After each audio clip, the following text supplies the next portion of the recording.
IIG education and development trust निर्मित मस्त मराठी कट्टा प्रस्तुत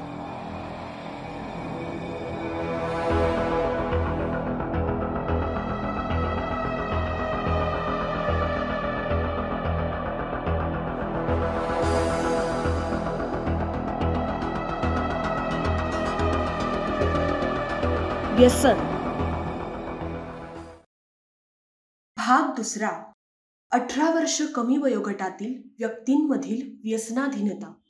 मार्गदर्शक माननीय मुक्ता पुणतांबेकर, संचालिका मुक्तांगण व्यसन मुक्ती केंद्र पुणे, मानसशास्त्रज्ञ, क्लिनिकल सायकोलॉजिस्ट. या वयोगटातील मुलं व्यसन का करतात? पूर्वी आम्ही नेहमी बघायचो की आमच्याकडे जे रुग्ण येतात ते साधारण 30 वर्षाच्या पुढचे असायचे. अलीकडे असं दिसायला लागलेलं आहे की 18 वर्षाच्या खालच्या मुलं मुलींमध्ये व्यसन करायचं प्रमाण पूर्वीपेक्षा आता वाढायला लागलेलं आहे. महत्त्वाचं कारण काय आहे याचं की का वाढतंय, की एकतर अलीकडे समाजामध्ये व्यसन करणं या गोष्टीला एक ग्लॅमर यायला लागलेलं आहे.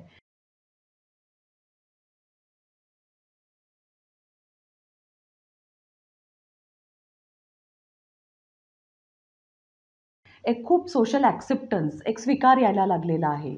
पूर्वी कसं असायचं, की व्यसन करणं म्हणजे काहीतरी चुकीचं आहे, या दृष्टीने बघितलं जायचं.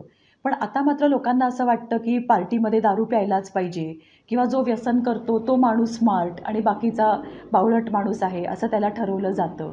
तर ही खोटी प्रतिष्ठा, ही वाढत्या व्यसनाधीनतेला कारणीभूत आहे, असं आम्हाला नेहमी दिसतं.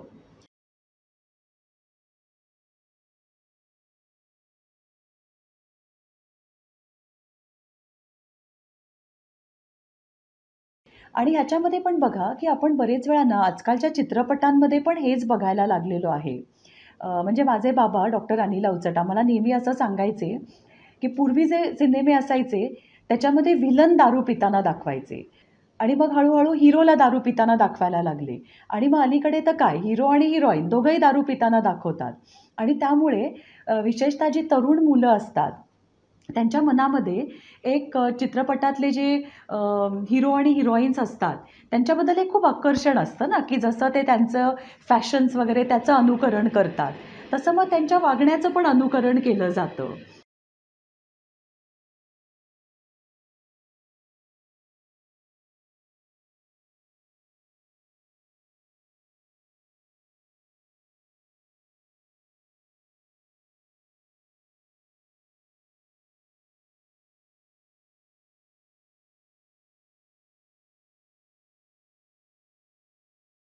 मध्यंतरी आमच्याकडे एक मुलगा होता. त्याला मी जेव्हा विचारत होते, की "तुला एवढ्या लहान वयात कसं व्यसन लागलं?" तर तो म्हणाला, की "मला शाहरुख खान खूप आवडतो. तो माझा रोल मॉडेल आहे. आणि मग मला माहिती आहे, की शाहरुख खान चेन स्मोकर आहे. आणि मग मी शाहरुख खान सिगारेट ओढतो म्हणून मी पण सिगारेट ओढायला सुरुवात केली." आणि मग त्याचं फक्त सिगारेटवरती राहिलं नाही. सिगारेट आणि मग पुढे तो दारू आणि ड्रग्जवरती सुद्धा हा मुलगा गेला. या मुलाशी बोलताना मला रोल मॉडेल या विषयावरती खूप चर्चा करायला लागली.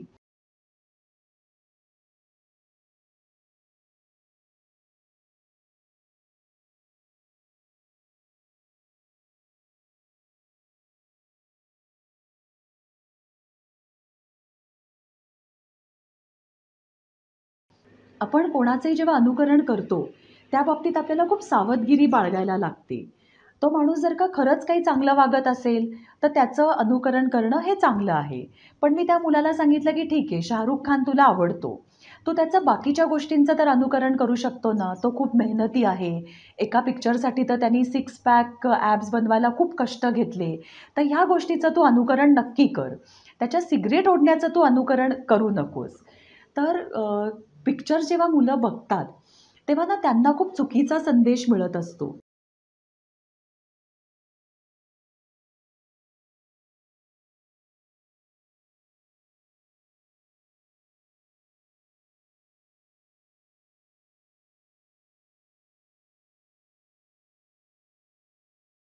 कारण त्यांना असं वाटतं, की आनंद मिळवायचा असेल, तर मग दारू प्यायली पाहिजे. कारण ते पिक्चरमध्ये बघतात, की एखादं डील वगैरे झालं, पार्टी असेल, तर दारू पिऊन जल्लोष केला जातो. किंवा एखाद्या हिरोला किंवा हिरोईनला काहीतरी टेन्शन आलं तर ते दारू पिताना दाखवतात. त्यामुळे चित्रपटांमध्ये मुलांना हे 2 चुकीचे संदेश मिळतात, की आनंद हवा असेल तर दारू प्या आणि तुम्हाला दुःख झालंय किंवा टेन्शन आलंय म्हणून दारू प्या. आणि लहान वयातली मुलं खूप खोलवर जाऊन विचार करत नाहीत.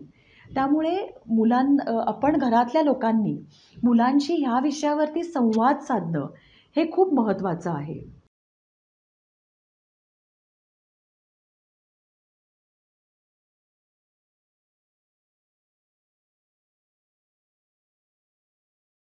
लहान वयातली मुलं व्यसन करतात, ह्याच्यामागे अजून एक कारण दिसतं. जर का ते लहानपणापासून बघत असतील, की त्यांच्या घरातच व्यसनाला प्रतिष्ठा आहे, त्यांचे पालकच व्यसन करतायत, तरीसुद्धा मुलांच्या मनामध्ये आकर्षण निर्माण होऊ शकतं. माझ्याकडे एक वडील आले होते त्यांच्या 13 वर्षाच्या मुलाला घेऊन. ते वडील मला म्हणाले, "माझा मुलगा 13 वर्षाचा आहे आणि तो सिगारेट ओढायला लागलेला आहे. तर तुम्ही त्याला सांगा, की सिगारेट वाईट असते, सिगारेट ओढू नकोस."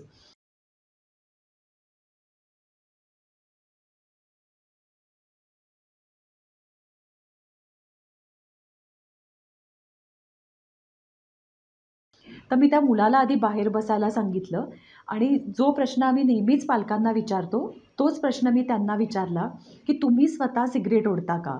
तर ते म्हणाले, "हो, मी पण सिगारेट ओढतो." मग मी त्यांना म्हटलं, की "मी तुमच्या मुलाला कसं सांगू? कारण मी जेव्हा त्याला हे सांगेन, तेव्हा तो मला म्हणेल ना, की माझे वडील पण सिगारेट ओढतात, तर त्यांच्याचमुळे मी ओढतो." तर वडील असं म्हणाले, की "मी 13व्या वर्षी नव्हतो ओढत. मला जेव्हा नोकरी लागली तेव्हा मी ओढायला लागलो." पण मला त्यांना हे सांगायला लागलं, की मुलं असा विचार नाही करत.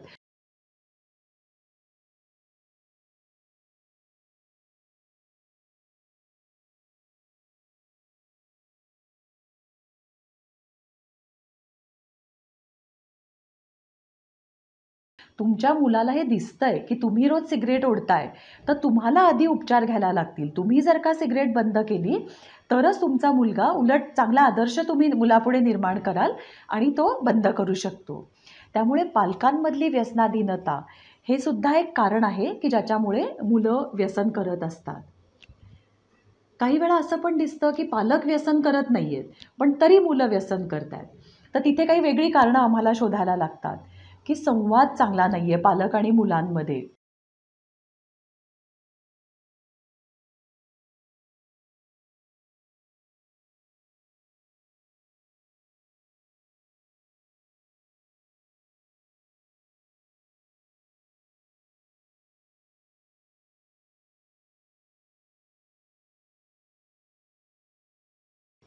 एक मुलगा असा होता, की जो जेव्हा मी त्याच्याशी बोलत होते, की लहान वयात त्याला व्यसन कसं लागलं, तेव्हा त्याने त्याची लहानपणापासूनचं सांगितलं, की कसं याला सुरुवात झाली.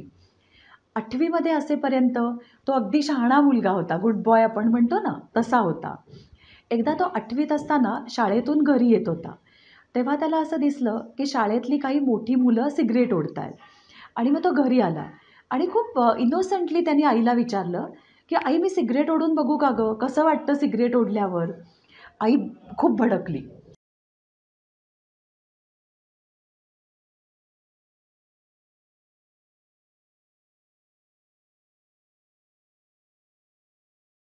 एकदम त्याच्यावरती रागवली, की "ह्याच्याचसाठी आम्ही शाळेत पाठवतो का? कळत कसं नाही तुला?" वगैरे. म्हणजे काय झालं, मुलाच्या प्रश्नाला उत्तर मिळालं नाही. उत्सुकता तर होती त्याच्या मनात. मग तो दुसऱ्या दिवशी शाळेत गेला आणि त्याने त्याच मुलांना विचारलं, की "सिगारेट ओढून बघू का मी पण? कसं वाटतं सिगारेट ओढल्यावर?" मुलांकडनं चुकीची माहिती मिळाली. मुलं म्हणाली, की "बघ, आता तू मोठा झाला आहेस, आता तू मर्द झाला आहेस, तर तुला आता काही हरकत नाही आहे सिगारेट ओढायला वगैरे. सिगारेट ओढल्यामुळे कसं बरं वाटतं." आणि मग त्याच्या प्रश्नाला या मुलांनी उत्तर दिलं आणि मग त्यांनी पण सिगारेट ओढली. आणि सिगारेट एक गेटवे ड्रग आहे असं म्हणतात, की व्यसनांची सुरुवात बरेचदा सिगारेट किंवा तंबाखूपासून होते. आणि मग हळू हा मुलगा सिगारेटवर थांबला नाही,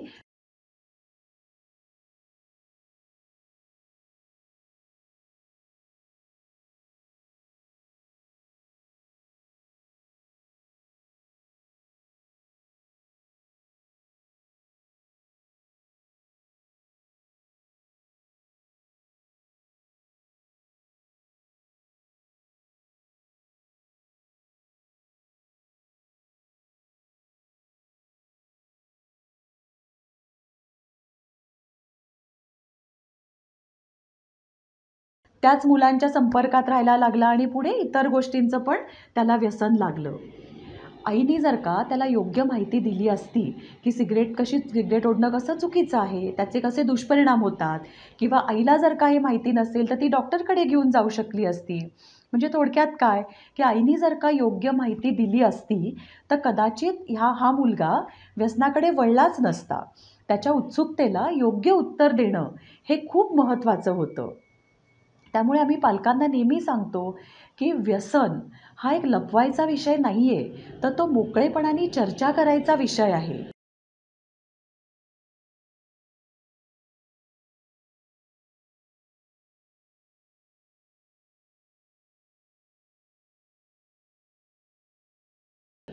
तरुण मुलांना व्यसन आणि सेक्स या 2 गोष्टींच्या बाबतीत खूप उत्सुकता असते. पण पालक मात्र या दोन्ही विषयांवर मुलांची योग्य संवाद साधत नाहीत. शिक्षकसुद्धा या विषयावरती बोलत नाहीत. तर म्हणून आम्ही पालकांना, शिक्षकांना नेहमी आवाहन करतो, की लेट्स टॉक अबाउट ड्रग्स. या विषयावरती मुलांशी मोकळेपणाने बोला. त्यांना शास्त्रीय माहिती द्या. म्हणजे त्यांच्या मनात उत्सुकता राहणार नाही आणि ते ह्या गोष्टी ट्राय करणार नाहीत.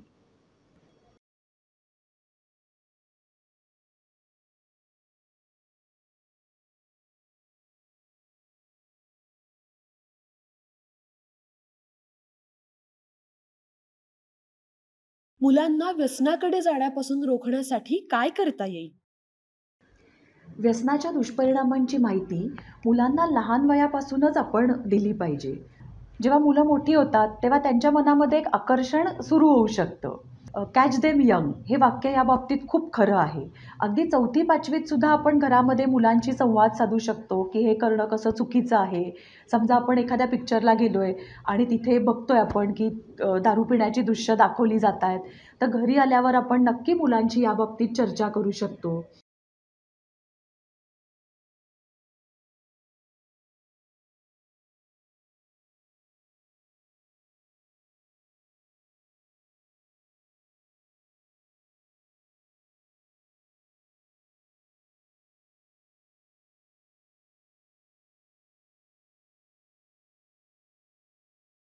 शाळांमध्ये हेच काम शिक्षक करू शकतात.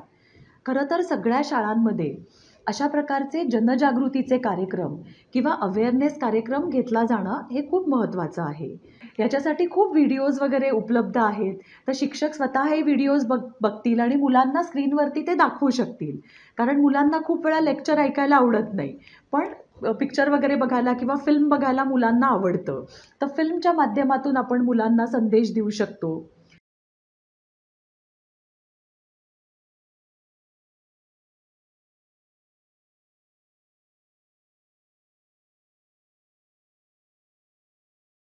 खूप गोष्टी आम्ही सांगतो, की मुलांना जर का व्यसनाकडे जाण्यापासून रोखायचं असेल, तर काय-काय करता येईल? सगळ्यात महत्त्वाचं, की मुलांना ह्या विषयाची योग्य शास्त्रीय माहिती आपण योग्य वयात द्यायची आहे. आणि मुलंसुद्धा ही माहिती स्वतःहून सुद्धा आजकाल काय सगळं इंटरनेटमुळे ही सगळी माहिती उपलब्ध असते. तर मुलंसुद्धा ही शास्त्रीय माहिती उपलब्ध करून घेऊ शकतात. शाळांमध्ये किंवा पालक आणखीन एक गोष्ट करू शकतील, की मुलांना भावना कशा हाताळायच्या याविषयी ते मुलांशी बोलू शकतात.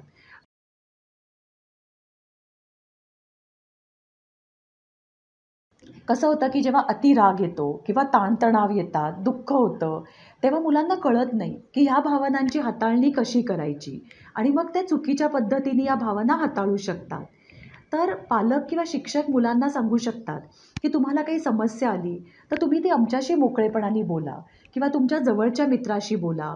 अगदी समस्या जास्त असेल, तर काउन्सिलरची आपण मदत घेऊ शकतो. आपल्याला जेव्हा ताण येतो आणि तो आपण मनातच दाबून ठेवतो, तेव्हा तो ताण वाढत असतो आणि मग असं काहीतरी व्यसन करावंसं वगैरे वाटायला लागतं.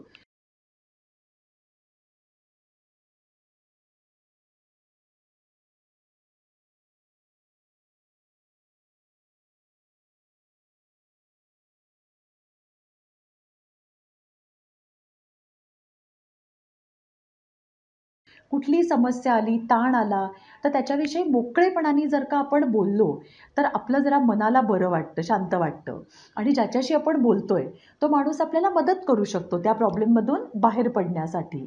त्यामुळे भावना हाताळण्याचा एक खूप चांगला उपाय आहे, की त्याच्याबद्दल मोकळेपणाने बोलत राहा. आणखीन एक चांगला उपाय आहे, की भरपूर शारीरिक व्यायाम करा. आपण जेव्हा व्यायाम करतो, शारीरिक ॲक्टिव्हिटी करतो, तेव्हा आपल्या मेंदूमध्ये काही हॅपी हार्मोन्स सिक्रीट होतात आणि त्याच्यामुळे आपल्याला खूप बरं वाटतं.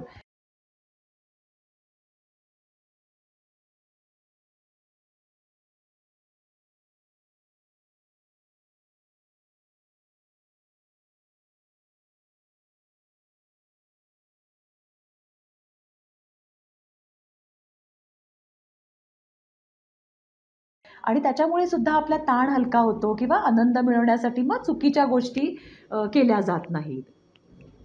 कम्युनिकेशन आपला संवाद घरामध्ये चांगला पाहिजे, मित्रांबरोबर आपला चांगला पाहिजे. मित्र मिळवण्याच्या बाबतीत आपल्याला खूप सावध राहायला पाहिजे. जे मित्र आपल्याला दारू प्यायला किंवा व्यसन करायला सांगतायत, ते आपले खरे मित्र असूच शकत नाहीत. कारण ते आपल्याला चुकीची गोष्ट करायला सांगतायत. असे जे मित्र आहेत, की ज्यांना काही चांगला छंद आहे, ते व्यायाम करतात, अशा मित्रांबरोबर आपण नक्कीच वेळ घालवू शकतो.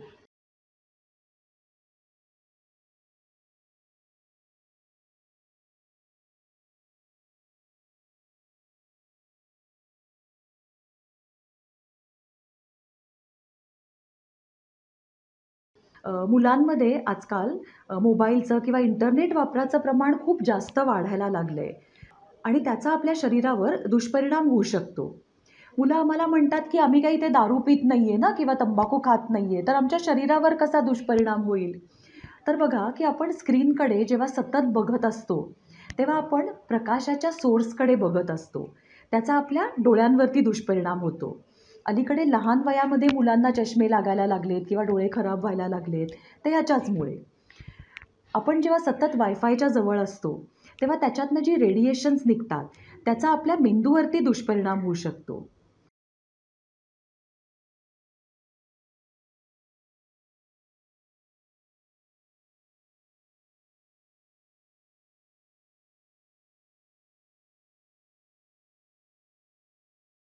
मुलं किंवा आपण कोणीही जेव्हा फोन किंवा लॅपटॉप किंवा ह्याचा जेव्हा वापर करत असतो, तेव्हा आपण मान वाकवून बसतो, आपली पाठ बरोबर नसते, आपलं पोश्चर चुकीचं असतं.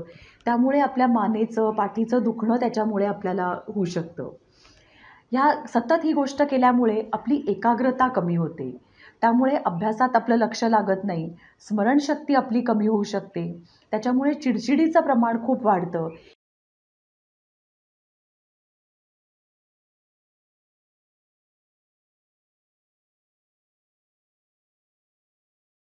विशेषतः जेव्हा व्हिडिओ गेम्स खेळले जातात, की ज्यात ते खूप ॲग्रेसिव्ह आहेत, खूप कलरफुल त्याच्यामध्ये दृश्य दाखवली जात आहेत, तेव्हा मग चिडचिडीचं प्रमाण खूप जास्ती वाढू शकतं. आपण कुठल्याही प्रकारे जेव्हा स्क्रीनचा वापर करतो, तेव्हा आपल्या मनावर आणि शरीरावरती त्याचा खूप दुष्परिणाम होत असतो. त्यामुळे स्क्रीनचा वापरसुद्धा प्रमाणात केला पाहिजे. त्याच्यासाठी आपल्या सगळ्यांच्या फोनमध्ये एक डिजिटल वेलबिंग ॲप असतं. रोज रात्री झोपताना जर का आपण बघितलं, की आपण किती वेळ वापरलाय, कशासाठी वापरलाय, तर मग आपल्यालाच लक्षात येतं, की आपण याचा खूप वापर करतोय. फक्त वापर नाही, गैरवापर करतोय आणि मग त्याचं पुढे व्यसनामध्ये रूपांतर होऊ शकतं.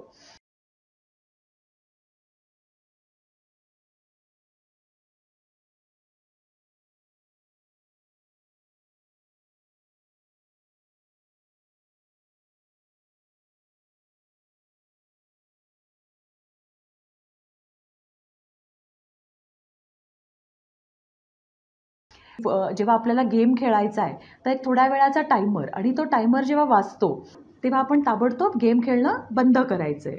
नाहीतर खरोखर आमच्याकडे जी आम्ही मुलं बघतो, या गोष्टीमुळे इतकं टोकाचं त्यांचं व्यसन वाढलेलं असतं, की त्यांचं शिक्षण अर्धवट राहिलेलं असतं. खूपच दुष्परिणाम त्यांच्या शरीरावरती, मनावरती किंवा एकूणच त्यांच्या आयुष्यावरती याचे दुष्परिणाम झालेले असतात. प्रत्येक आपण घरामध्ये इंटरनेट वापराचे नियम करू शकतो. रात्री किती वाजता आपण फोन बंद करायचा? 9 नंतर तर खरं तर काहीच आवश्यक नाहीये ह्याचा वापर करणं. कारण नाहीतर त्याचा झोपेवरती सुद्धा परिणाम होतो.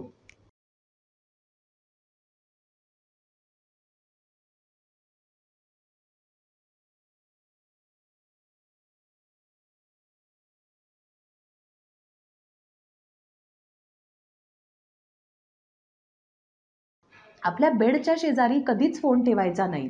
कारण मग रात्री जाग आली की आपण लगेचच मेसेज चेक करतो आणि त्याच्यामुळे मग झोपलेलं असताना जेव्हा आपण प्रकाशाकडे एकदम असं अचानक बघतो, त्याचा पण आपल्या डोळ्यावर आणि मेंदूवरती खूप दुष्परिणाम होत असतो. आणखीन एक नियम आपण घरी करू शकतो, की जेवताना अजिबात याचा वापर करायचा नाही. सगळ्या कुटुंबानी एकत्र बसून जेवायचं, गप्पा-गोष्टी करत जेवायचं. कित्येक कुटुंबांमध्ये आजकाल टीव्ही बघत जेवलं जातं किंवा मेसेज पाठवणं चालू असतं, व्हिडिओ चालू असतो. त्यामुळे कुटुंबियांमधला संवाद कमी होतो. लहान बाळांना कधीच फोन दाखवू नका.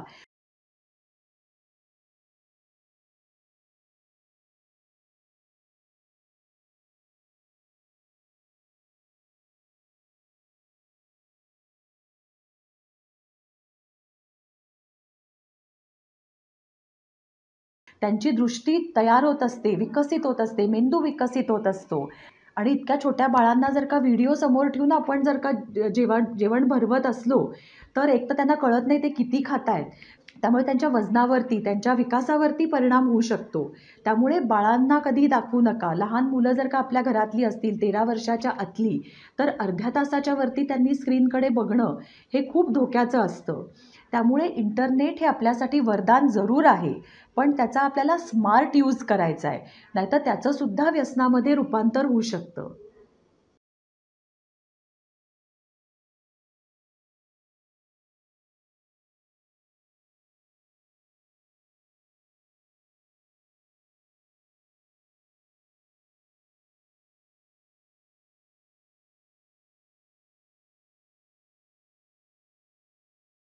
क्वचित प्यायलेली दारू सिगरेट चालते या मताचं असणारं गारूड.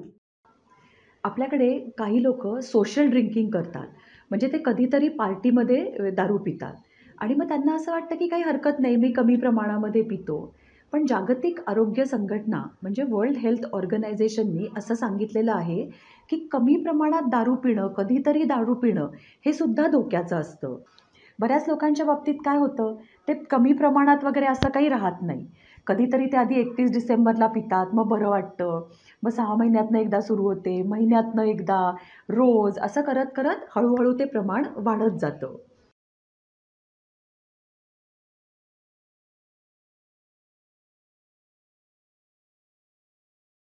याबद्दल जागतिक आरोग्य संघटनेने जे संशोधन केलं होतं, 1998 साली त्यांनी असं सांगितलं होतं, की कधीतरी पिणारे जे 100 लोकं असतील, त्यातले 3 लोकं पुढे व्यसनाधीन बनतात, म्हणजे दारुडे बनतात.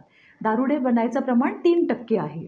पण हळू दर काही वर्षांनी त्यांनी जेव्हा संशोधन केलं, तेव्हा असं दिसून आलं, की हळू हे प्रमाण वाढत चाललंय. 2-3 वर्षापूर्वी हेच प्रमाण 13% गेलं होतं आणि कोविडनंतर तर त्यांनी असं सांगितलं, की हे प्रमाण 25% वरती गेलंय. म्हणजे कधीतरी पिणारे जे 100 लोकं असतील, त्यातले 25 लोकं पुढे दारुडे बनणार आहेत.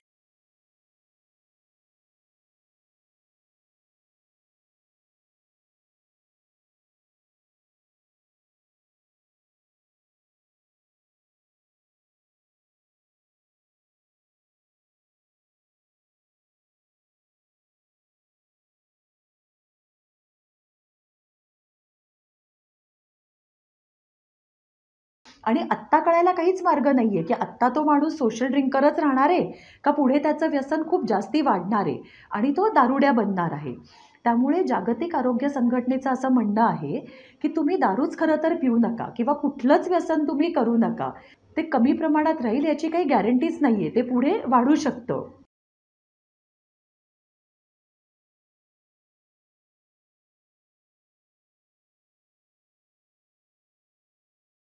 सिगारेटसुद्धा जर का एखादा माणूस 1 किंवा 2च ओढत असेल, तरीही त्याचे अनेक केमिकल्स तो शरीरामध्ये घेत असतो आणि त्याचे प्रचंड प्रमाणात दुष्परिणाम त्याच्या शरीरावरती होत असतात. त्यामुळे कमी प्रमाणात व्यसन करणं ही एक मिथ आहे. ते कमी प्रमाण वगैरे असं काही राहत नाही. पुढे ते प्रमाण हळू वाढतच जातं.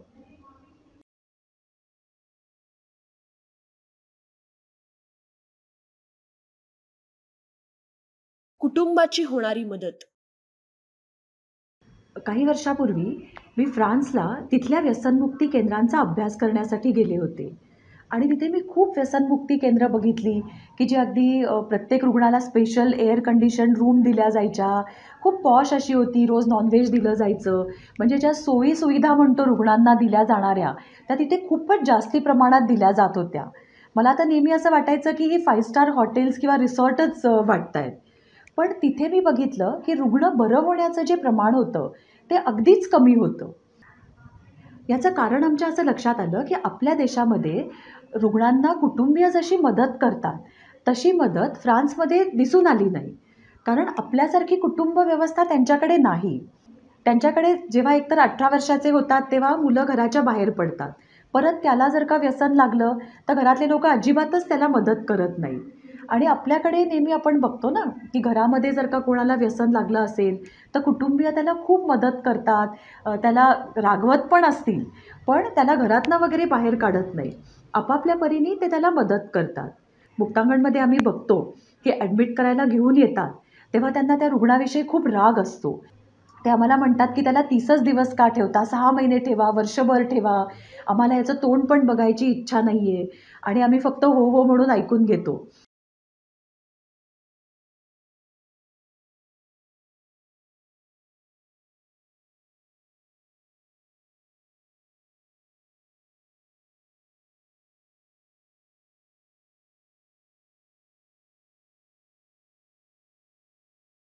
कारण हे जे इतके रागवणारे लोकं असतात ना, ते रात्री किंवा दुसऱ्या दिवशी आम्हाला फोन करतात आणि आम्हाला विचारतात, की "कसा आहे आमचा पेशंट? जेवला ना?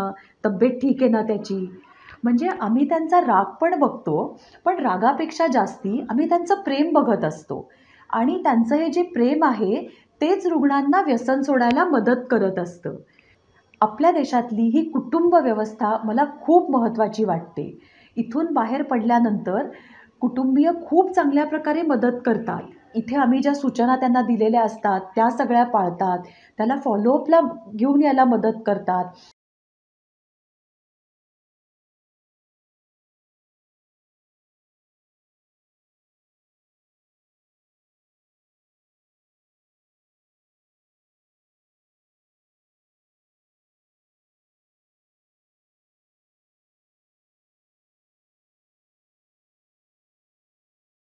इतकंच नाही तर आम्ही कधी-कधी सांगतो, की तुम्ही सुद्धा तुमचा राग कमी करा, एकमेकांना दोष देणं बंद करा, स्वतःत बदल करा. तर हे सुद्धा ऐकतात, स्वतःत बदल करतात आणि ही तर रुग्णांना बरं होण्यासाठी एक खूप चांगली मदत असते. मला त्यामुळे नेहमीच जाणवतं, की घरातल्या लोकांनी जर का चांगली मदत केली, तर कुठलाही माणूस नक्कीच व्यसनमुक्त होऊ शकतो.